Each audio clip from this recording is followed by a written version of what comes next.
shortly in about 5 minutes.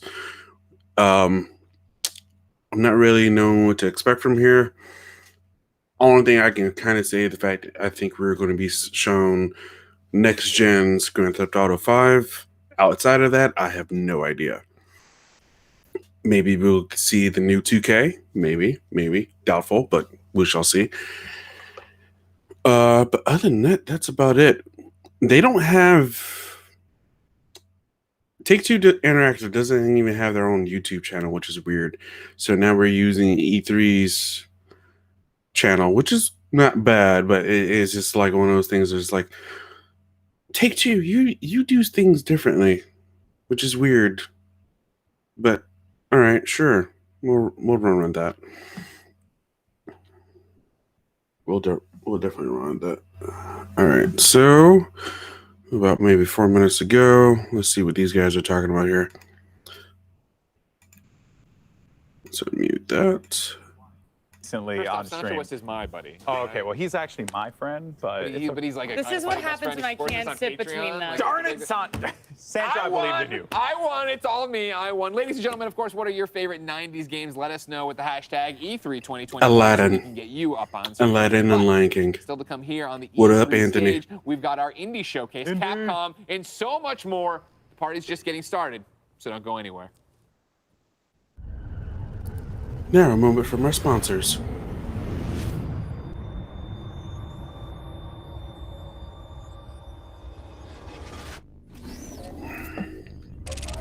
Oh, is it actually starting? Oh, no. No, we still got 3 minutes left.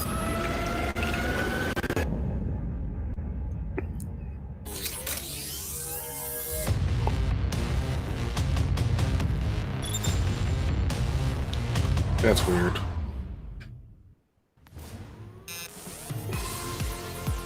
All right, well, we can go ahead and mute that. Anthony, what are you looking for from Take-Two?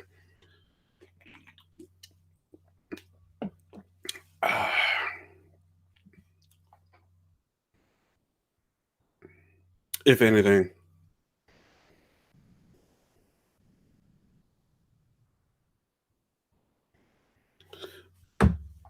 And since you've never played Grand Theft Auto 5, would you play Grand Theft Auto 5 on the next gen?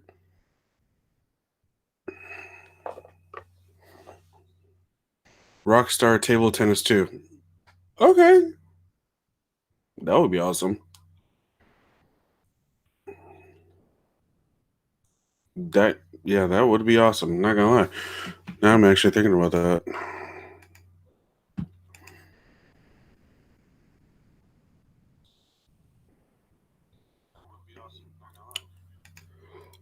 All right, let's go and share this. But you haven't tried it now. You gotta try it now.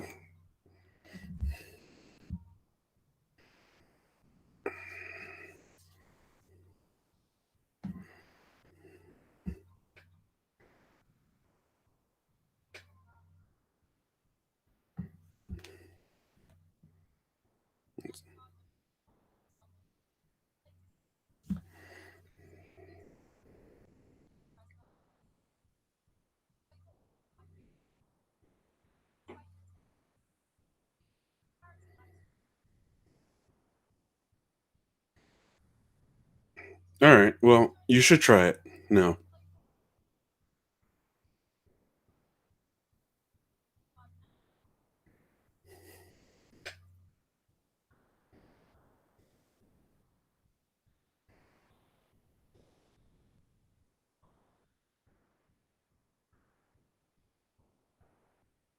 Good game.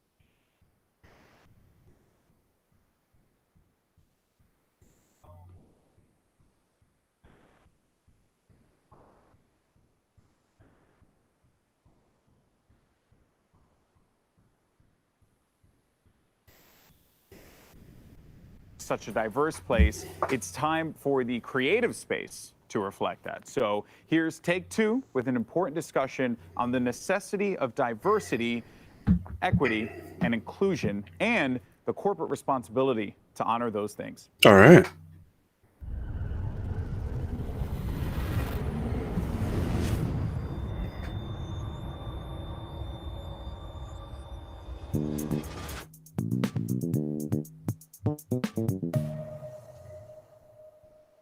Hello, I'm Alan Lewis, Vice President of Corporate Communications and Public Affairs for Take-Two Interactive. Thank you for joining us today and welcome to Virtual E3 2021. Take-Two, like many organizations, is deeply committed to and actively involved in numerous initiatives to enhance diversity, equity, and inclusion within our society and industry. Affecting meaningful, sustainable change is a continuous process, and there is no one solution that can achieve that goal. We believe that to enact change, especially for those in underserved and underrepresented communities, there needs to be a continuum of activism and engagement with educational programs serving as its core foundation. Beginning with children in elementary school, we have the ability to light a spark of creativity, intellectual curiosity, and wonder that can last a lifetime. Continuing through middle and high school, we can support and nurture students during their formative years and increase the depth of their skills that can provide a pathway to attending one of the 400 plus colleges and universities within the United States that offer degrees in game design. Providing opportunities to attend these academic institutions, including need-based financial support, is also a critical component to helping end generational cycles of inequality. And while pursuing their creative and technical degrees, students can learn firsthand from industry leaders that share their experience, acumen, and passion through one-on-one mentoring and internships at our organization. Together, if our industry can execute this continuum, we will have invested meaningfully in the lives of the youth from these communities for more than a decade before they begin their professional journey. Diversity and inclusion make us a better industry for today, and most importantly, for tomorrow.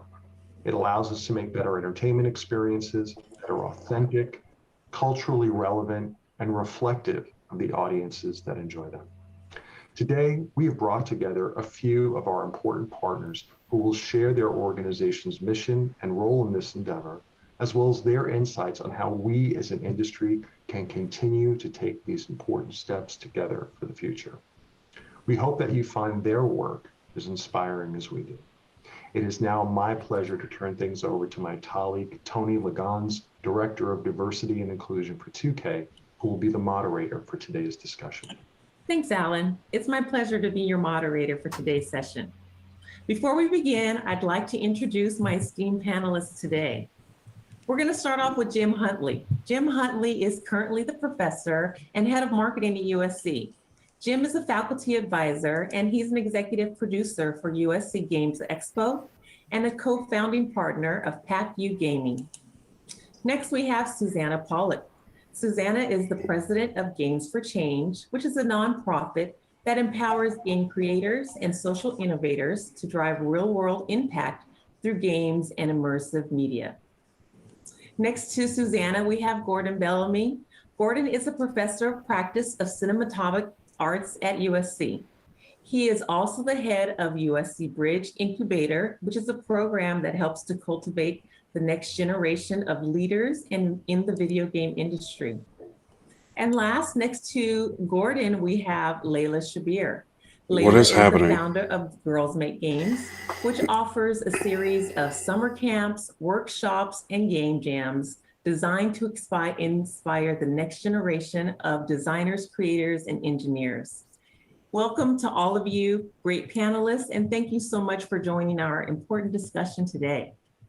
Now, I'd like to dive right in here, and Jim, I'm going to start with you. In Alan's opening, he mentioned something that was so important, and it was really just talking about the increasing role that diversity, equity, and inclusion it is playing in the video game industry today. So before we get into the big concepts that we're talking about here, let's just break some things down for our viewers. Jim, can you help us understand and talk about equity and diversity and why it's so important in the conversation about the video game industry today. Absolutely.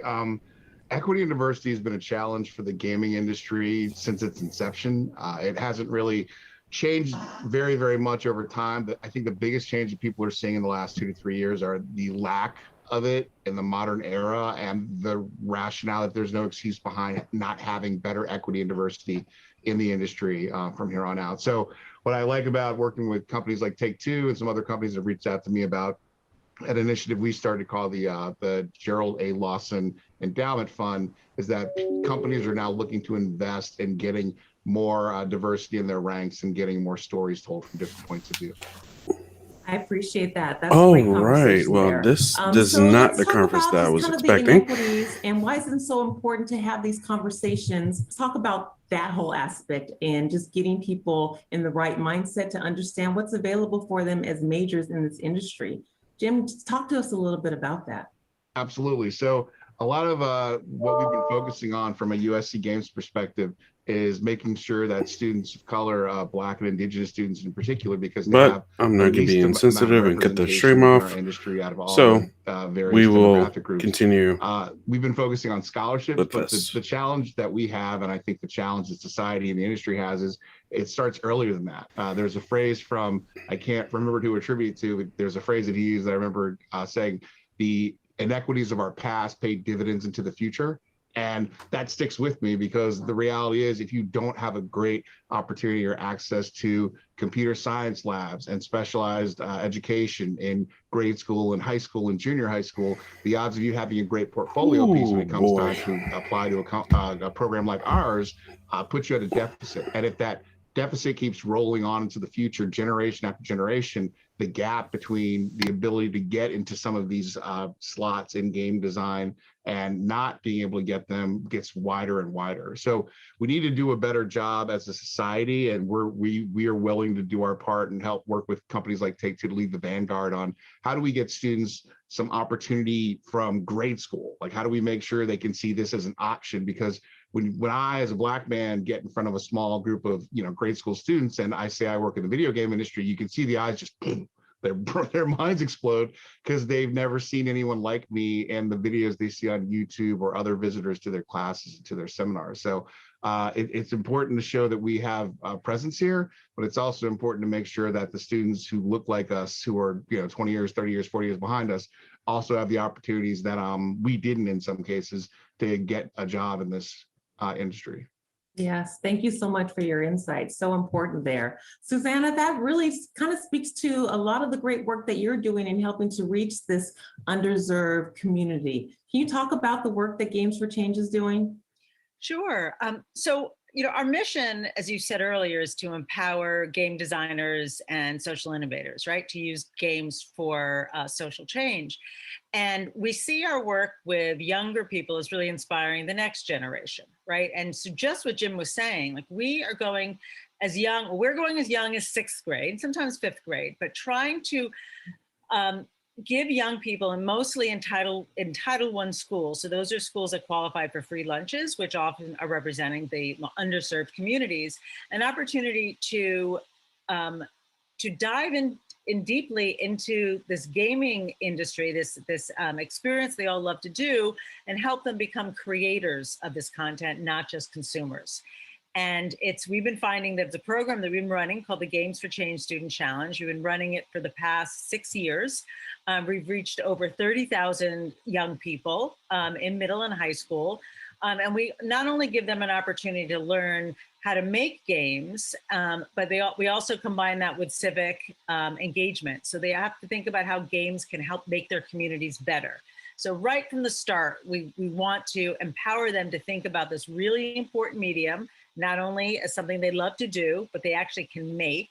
They're learning important 21st century and STEM skills that can help them regardless of what career path, But what we really hope to see happen is that they see a future for themselves and they see an opportunity, a pathway for them.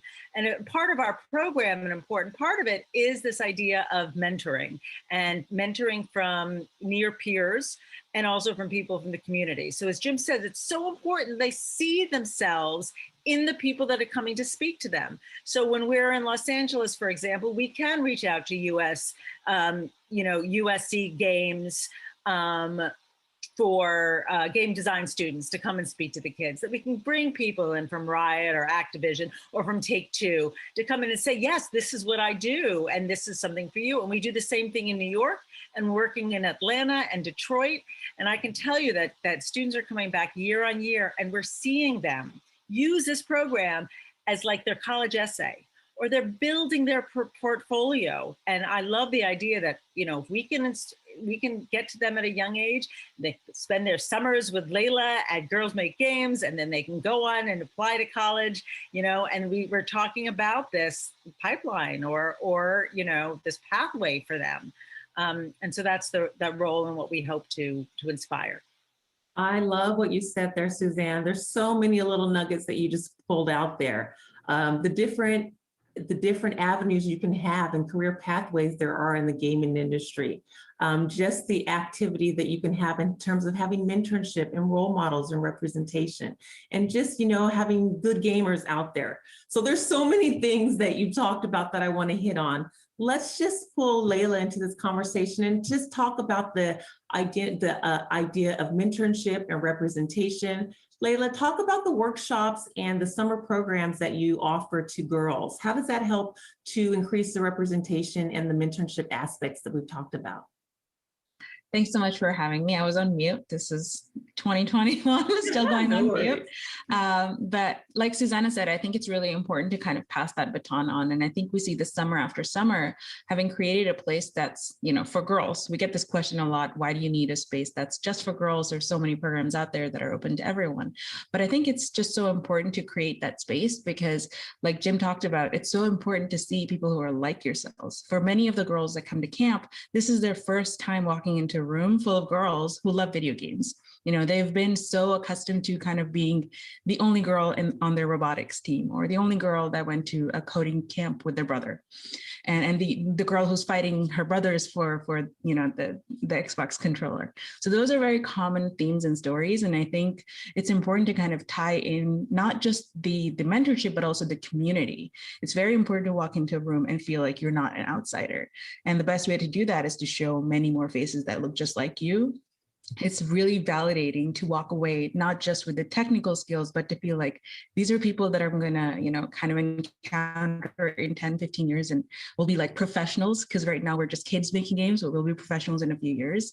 And 7 years out for Girls Make Games, we're finally starting to see, these girls kind of make plans together to go to college. And this year, I would say, like, the first time we got in like dozens of emails from families saying, my daughter is now thinking of college, and how do we get this portfolio going? How do we set that up? So I think, touching on Jim's point too, there's so many challenges that, people have to go through just to get everything right. You shouldn't have to rely on luck so much. So if you look at the women who are now excelling and thriving in the industry, and you ask them their stories, so many things had to go right in their lives to finally end up in the industry. Many of whom ended up there accidentally, like me and even Tony. I think Tony and I touched on that earlier. But it shouldn't have to be luck or accident. We can actually intentionally create these pipelines. And I think it requires all of us working together, like everyone in this room, talking about what we're doing and how do we pass our students on from, we start as young as 8, getting them onto the programs and then passing them on to the student challenge and then on to USC and then finally on to the industry. I think that's basically the magic formula to solving the problem that we're talking about today. Yes, thank you for hitting on that pipeline challenge and actually solution. You really clearly laid it out there for us. I really, really enjoy that. And something else you mentioned is just like really opening this world of gaming to new, diverse, a pool and a spectrum of gamers. And how do we create those real pathways back into the gaming industry? Gordon, you've done a lot of work in just helping to create value where value was not seen in places in the gaming industry, specifically for the gay gaming professionals. Can you talk about how the representation and widening the spectrum of what gaming professional looks like and how your company and your role really accomplishes that? Sure. So we have a mission which is focused on education, employment, expertise, and entrepreneurship. And the reason why is because alongside diversity and equity inclusion, there's a new word that's come up a lot, which is belonging. Yes. Right? A feeling of belonging, of being default. And I know that people in their uniqueness do a lot of mental, socioeconomic, and sometimes social gymnastics before they get to be as good as they are, before they get a chance to participate in this panel or participate in our industry by and large. And I think the work that we all share is trying to disrupt some of those mental gymnastics, socioeconomic gymnastics, social gymnastics that young women, people of color, indigenous people, neurodiverse people need to do in order to be as great as they are, to belong, in the space. And sort of hearing, what Layla's speaking to of a cohort, right, that treats each other as default, and where are we going to go now together collectively?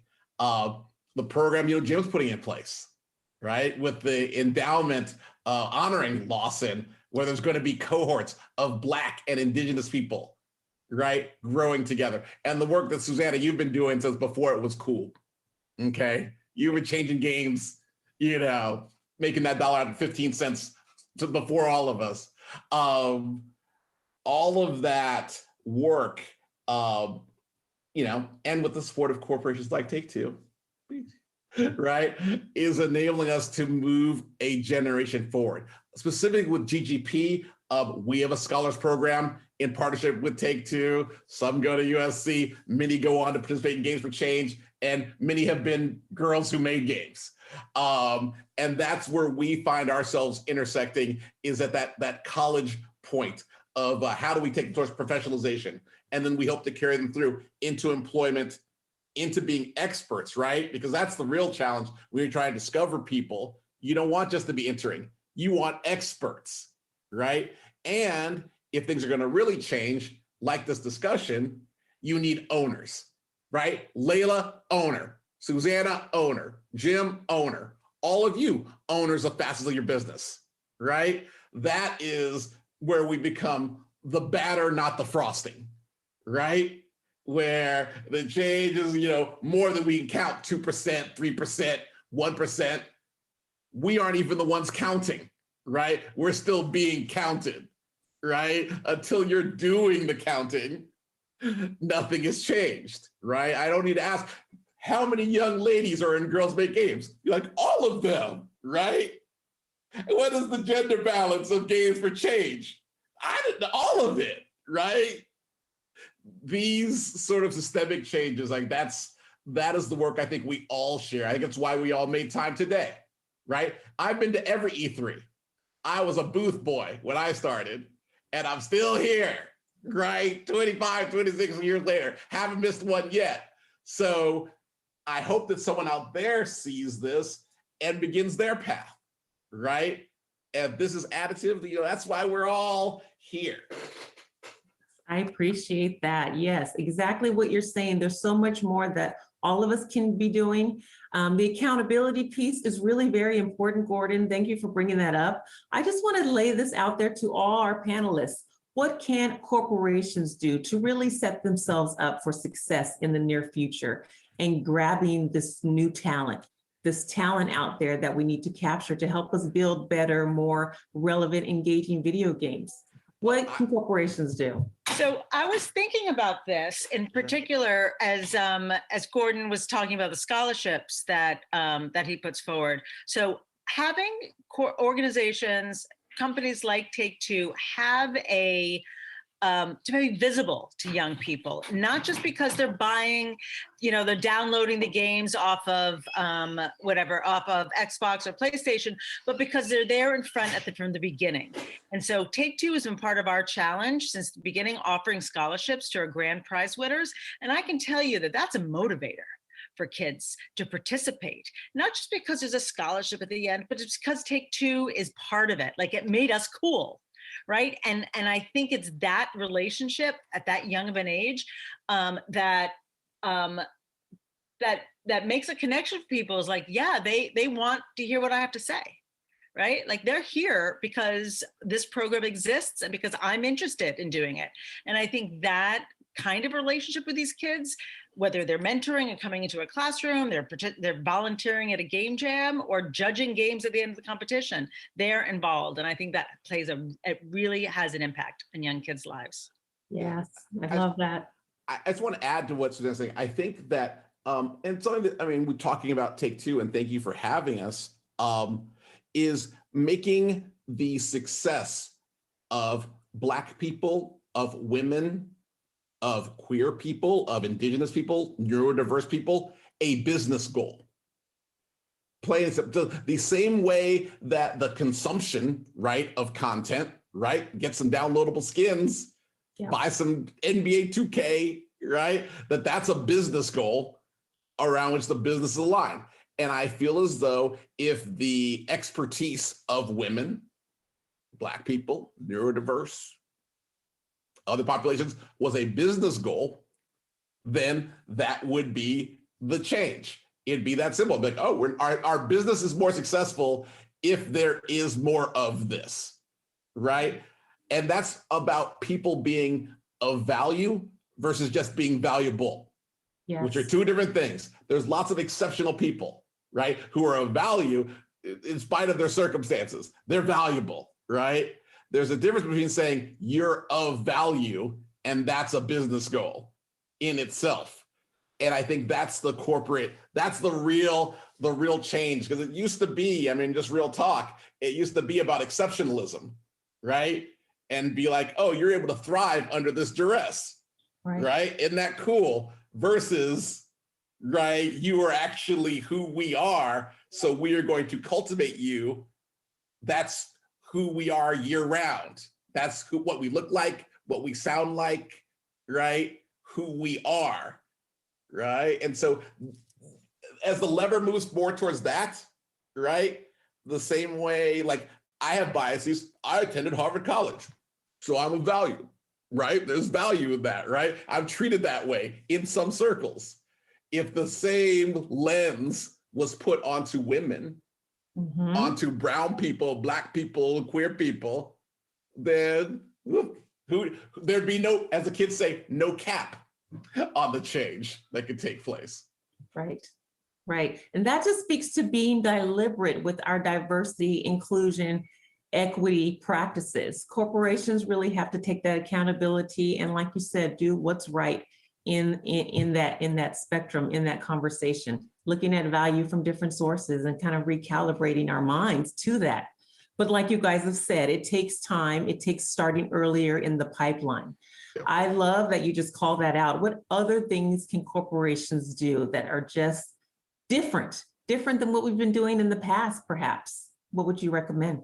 I would even add to what Gordon just said. The looking at this challenge as a business challenge is key. That's what between the inspiration of the social justice marches from last summer and really talking to our chair, Danny Bilson, who said that, hey, if you were going to tackle this issue, this giant generational issue as a business problem, what would you do? And that flipped the light switch on for me. Well, of course, like any business problem, what are my challenges? I've got gaps in my supply chain, if you will. So how do I fill those gaps in my supply chain? And really working your way backwards in a way where you're putting objectives, strategies, and tactics in place to achieve those goals from a business perspective. You're going to see outcome when it's not just, hey, here's a check and good luck with charity X. It's going to be more of, okay, here's a check. This is what we're hoping to see. Let's measure along the way and see if we're seeing progress on that. And it's the measurement of progress and adjusting in real time based on the data that you're getting back. That's where you're going to see the gap start to close in a meaningful way, and be able to point out to other people in the industry, like, hey, this is what we can all do together. What if we scale this effort up and really had an impact on society as a whole? That mindset is really going to be what changes the game. So I like to think about it as like a pie. You know, when we think about from like a corporate strategy, we always think about there's a piece of the pie and everyone gets a little piece of the pie. But I think the way we have to approach this is really, the pie is not a fixed size. I think by including more people, the pie gets bigger. So it's not a fixed size that we're trying to all get a piece of, but by including more people, you know, in the industry, who, by becoming creators of this medium, we actually expand the medium, expand it beyond just entertainment. And I think that speaks really heavily to me as a problem solver. Is like, when I look at video games, it's such an underutilized tool for social change. And I think like that, I can see Susanna kind of has been on the forefront of that. And coming in as an outsider to the games industry, I was just kind of blown away that, oh my God, you can do so much. Like 9 out of 10 kids play video games. You know, not 9 out of 10 boys, 9 out of 10 kids. We're talking about literally changing perceptions and inspiring and educating generation after generation. And yet that power rests in the hand of like a select few. And I think when you think about it, not just from a corporate responsibility, but as a social responsibility, like what are we putting out there for our kids to consume? I think we need to bring in pretty much everyone, anyone and everyone who's interested in building a future together in that. So between the pie and the corporate responsibility, I feel like there's a lot that gets lost. Like, I think there's a big dichotomy between these are people that are doing good and these are people that are self-serving, but it doesn't work like that. We have to work together, and everyone does kind of go between what's good for me and what's good for everyone, you know, so. Thank you for bringing that concept up, Layla, the codependency. We are all community members in this pipeline, and we have to be active, deliberate in our processes, in our systems, how we tackle this problem. Before we end this conversation, there's tons of questions that we have that we want to ask you. So I'm going to pause right now and give our esteemed questionnaires a chance to ask their questions that are top of mind related to our conversation today. So we're going to start it off with some questions from our other video game industry experts here. We've got Carrie, she's an executive producer from Private Division. We also have Vanetta, who's a director of talent acquisition with Take-Two, and Nir, he's the head of mobile for Take-Two. So go ahead and fire it away. Awesome. Thank you, Tony. The first question is for Layla, but certainly open to having the rest of our panelists answer the question. But at the beginning of your career, did you ever imagine being a leader within an industry that is predominantly male-dominated? And what is your advice for other young women that are interested in taking a similar path to where you are today? Thank you, Juanita. I don't think I really envisioned being in a male-dominated industry, although I did envision being in a male-dominated world, because I grew up in the Middle East and I was painfully aware of being a girl and how my life was going to turn out to be different from my male peers or my brothers or my cousins or any of that. I was fortunate that my parents were very supportive and they wanted me to pursue whatever dream I wanted. But I think having that mindset and coming from a world that was very much male dominated already prepared me for, you know, hey, whatever I end up doing, there's going to be more boys or men than me.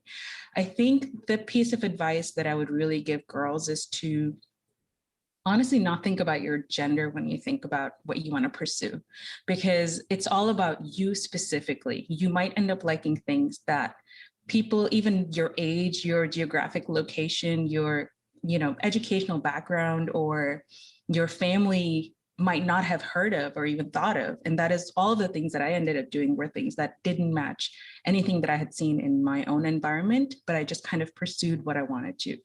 And then 2 is to kind of use a very selective hearing I think you have to kind of develop selective hearing. Listen to the people that care about you, that love you, and encourage you in being more of who you are, and diminish the voices of people who say you can't do things because it's never been done, or that's not how it is, or that's not how the world works.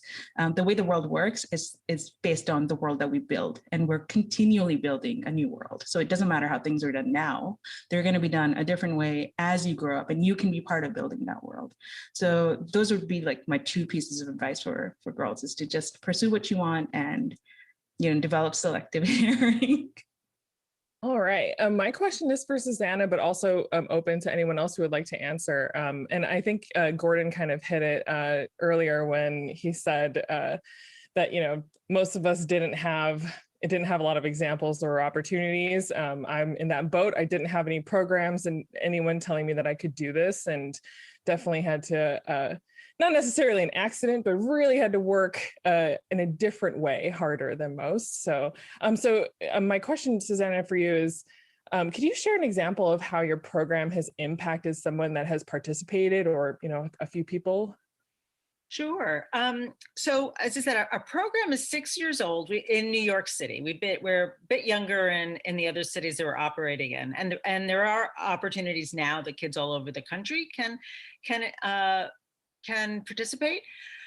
But we saw in New York a very particularly strong cohort. We are actually in over 125 schools right now in New York City, and there are some rock star teachers that have encouraged their kids to participate, their participants, year on year on year. And that, to me, is certainly the beginning of getting this kind of program off the ground, and particularly in schools where students usually aren't offered this kind of experience. So one, having the teachers find value and really and work to and making it a part of an annual program within their school system has also allowed students to continue with the program year on year. There's one young woman in particular who won, I think she won the our theme category the first time round. When she participated as a sophomore. The junior year, she won again. And by the senior year, she was a grand prize winner in New York City. And I hear that she then followed on with a full scholarship to NYU Game Center. Right. And it was just amazing. And I just remember she was invited to speak at the Games for Change Festival after she won. It must have been the second year. I don't think it was the third year. And she came, and we were having a conversation about, the program, and she was invited to speak on it. And her father came with her and followed her around the entire 2 days. She was her experience in this, professional environment, not only when she was speaking, but when she was sitting and watching the other people on stage. And it was so awesome to see that kind of support within her family. And I'm like, all right, you've got educators supporting this young woman, this pathway. You've got her family. And actually, since she graduated, I've seen other kids in her family come through the program. But it takes that kind of multiple supports from different directions to really support this young woman who is a woman of color from Brooklyn, who found her path, right? And she got the right supports, and she got there. And now I also understand that she's launched her own studio and is raising money, on Kickstarter. She's remarkable. That's awesome. Thanks for sharing that story. That's so cool. Nir, do you have a question for our panelists? Yeah, hi, I do. So my question is to Gordon. I'm looking at LGBTQ representation in gaming. I've been in gaming for more than 12 years, and it feels to me that representation is a bit low than what you would expect, what I see in tech in other sectors. Do you have some data or some thoughts about that? Is that the fair estimation? And if so, why is that? And what are the main challenges that LGBTQ individuals face in this industry?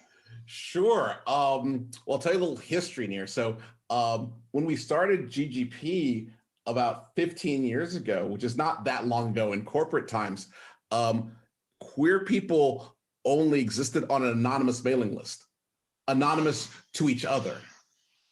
Okay, because employment safety, which is still a concern globally, not to mention just safety, was a number one concern which all of us lived with. So, even back then, weird flex, but I had designed Madden Football, had already sold a company to Activision, employment safety. So that is the number one reason why.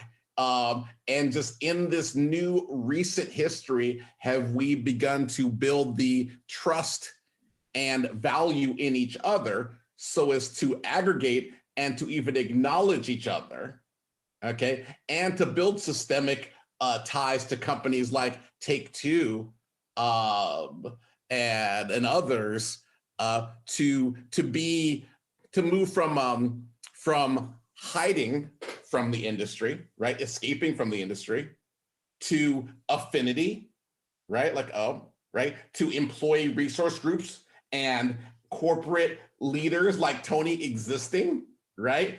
And we're moving closer to being a business resource. And so in other technology areas, that path is further along, where it is like to say in the batter, that the queer identity is of value, and there's customers, there's of course creators, there's of course business leaders and owners, of all walks, and in the optimum business, you would cultivate, all types of people.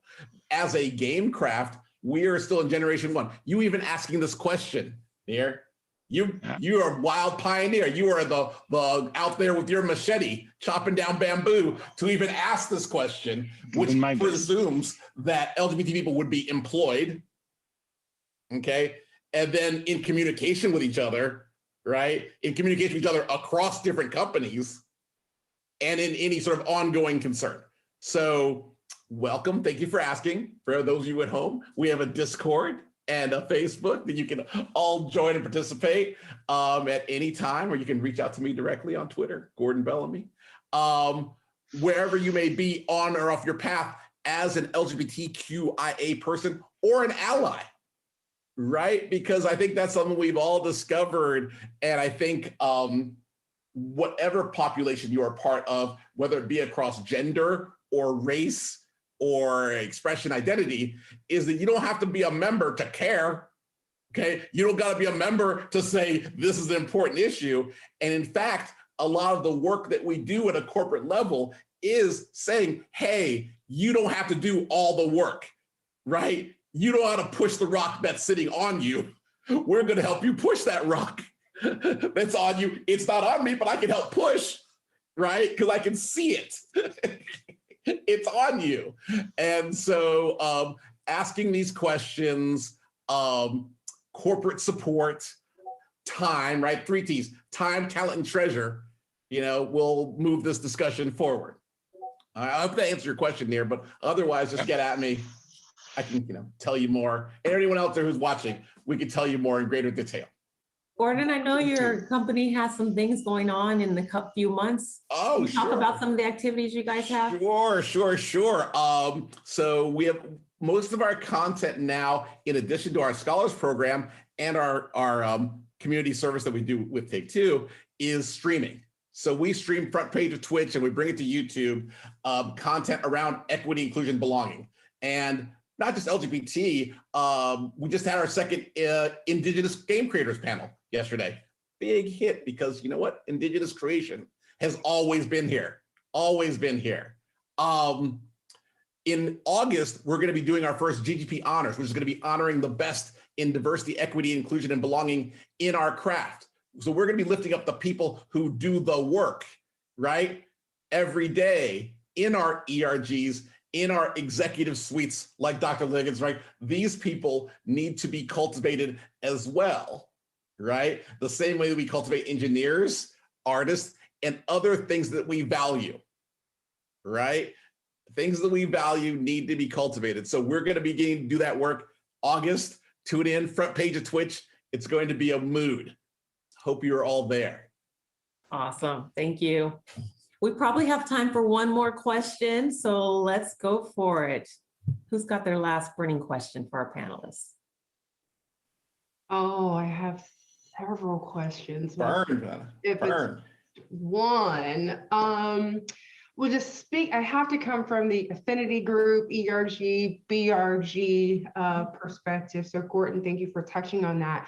So this question is for both Jim and Gordon, as someone that represents a member of an ERG as well as a leader of an ERG. What advice would you give ERGs, affinity groups, BRGs that are either just starting out or those that are established in organizations that are looking for ways to further embed themselves into the business, so that better versus icing that you're talking about? Also, I mean, to add to that, I think the something that a few of us have touched on earlier is an old adage from the business world: you can't manage what you can't measure. If you don't have a way to see how your progress is evolving over a continuum, you're kind of just going, well, I think something's working, let's just keep doing that. And business people, myself being one of them, don't respond well to that. It's just okay, let's just keep investing in a thing that I don't know the results of. You need to be able to go back and say, hey, this year we were here, this following year we were here. Here's the, not only have we seen a positive impact on the investment or good ROI, but we also recognize the fact that the partner and partners that we're working with are making moves and making investments into the future that they're saying that they want to see. The positive feedback loop of being able to say, here's data that shows that what we're doing is having an impact on our objectives, and rewarding that partner or those partners for that investment and for that support. That's really key to building a positive feedback loop around investing in diversity, equity, and inclusion. Yeah, what Jim said, but I'd still say make it mobile. God, if you could move that needle like 0.2%, anything, you can't get cut. You can't get cut then, right? There's no way, no one can say budget's tight when you're moving that needle 0.2%, right?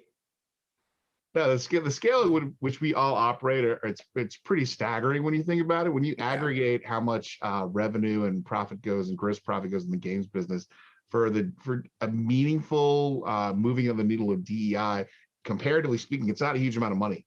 It's, to have a really big demonstrable impact, measurable impact. If we aggregate our dollars and really focus on some key objectives, we can really move the needle in a way that's going to, frankly, when you start seeing things work, people get excited. It worked. Let's keep doing it. Let's keep doing it. And it gets bigger and bigger and bigger. And that's why the Lawson Fund is what it is. It's an endowment because we want to see it have an impact in the aggregate over time, over generations, and support students for decades to come. Not just have it be this fiscal year, what can we do? Yeah. Awesome. Thank you. One more thing, just to let it go, is just keep saying Black out loud. Right? Let's get back to Black is beautiful. We've been residing in Black Lives Matter for a long time, and we need to be back to like Black and proud and Black and beautiful. And so your existence, right? And saying it and saying positive outcomes after the word Black is meaningful each and every day that you can do it in your ERG. I love that. Thank you. Good question. We've got time for more. What else do we have? All right, I'll go if we have time for more. Layla, how have you been able to actually connect with the people in the community to bring awareness for your programs? Like, how do you actually gather people, to participate, and especially like in the very beginning? Oh my gosh. So the first camp in 2014, we literally like barged into a maker fair with flyers, and we were just going around and being like, you look like you would love video games because you're playing with robots right now. So come to our camp. But I think it's pretty much primarily been word of mouth originally, but then when we ended up partnering with the game studios and game companies, that really helped elevate the program and the PR. I think Susanna touched on that. It's like it actually legitimized us and then kind of made us really cool. Like, hey, you can go make games at these game studios. You can actually make a game at Xbox, PlayStation, Nintendo, Take-Two. You can go into their offices, meet the developers, and make these games. And I think that cool factor has kind of really helped us out.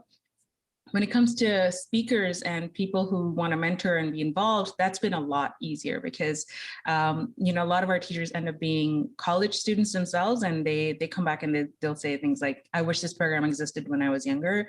It sucks I couldn't go to it, but at least I get to be a part of it and give back to the kids. And then same thing for mentors and speakers.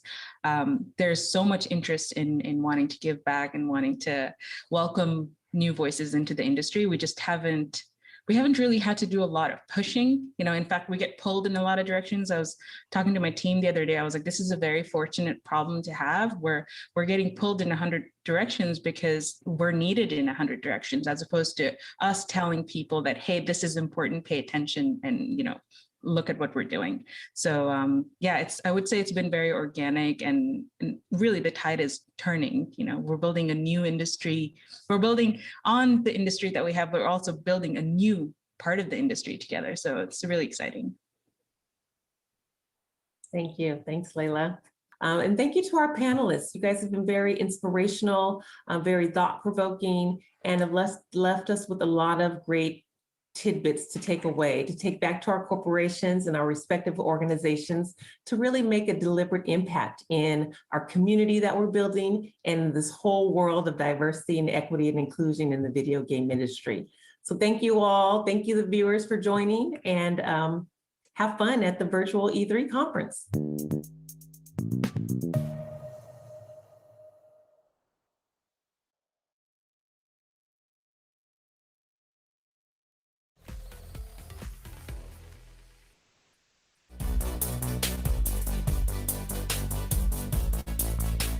I think ever since Mega Man X, I've just loved the sort of 8-bit, 16-bit art style. Well, that was something I was not expecting, but kind of glad that we got. So yeah, I mean, diversity in games. Let's keep it up. Let's keep having it. I'm all for it. This is a good discussion, even though I was expecting games. We didn't get it, but it was still a good discussion nonetheless. But yeah, Capcom should be coming up here in the next 3 hours. And so, yeah, we'll be